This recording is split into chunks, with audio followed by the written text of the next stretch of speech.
అండి ఈరోజు నేను కొత్త వెరైటీ పచ్చడి చూపిస్తున్నాను.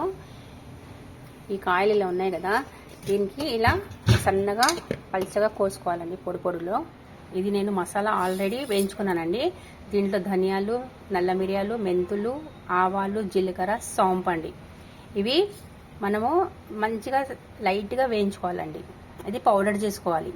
ఇదిగోండి కారం, ఉప్పు, పసుపు, అల్లం వెల్లిగడ్డ మనము దంచొద్దండి, ఊరికే కచ్చపచ్చగా ఇట్లా చాలా కచ్చపచ్చగా ఉండాలి. ఇవన్నీ మనము మిక్స్ చేసుకోవాలండి. ఈ మసాలా అంతా ఇదిగోండి ఇట్లా దీంట్లోనే కలిపినాక దీంట్లోనే ఒక చిన్న కప్పుతో ఒక చిన్న కప్పు ఆయిల్ వేసుకోవాలండి. ఉప్పు చూసేసుకోవాలండి. ఇంకా దీంట్లోనే ఈ కాయలు వేసి మంచిగా కలుపుకోవాలి.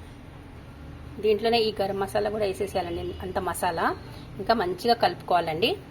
ఇదిగోండి పచ్చడి రెడీ అయిపోయింది. ఒక గ్లాస్ బాటిల్ తీసి పెట్టుకోవాలండి. చాలా బాగుంటుంది, కానీ ఎక్కువ రోజులు ఉండదండి. ఒక 2 months ఉంటుందండి. సరేనా? Okay, bye bye.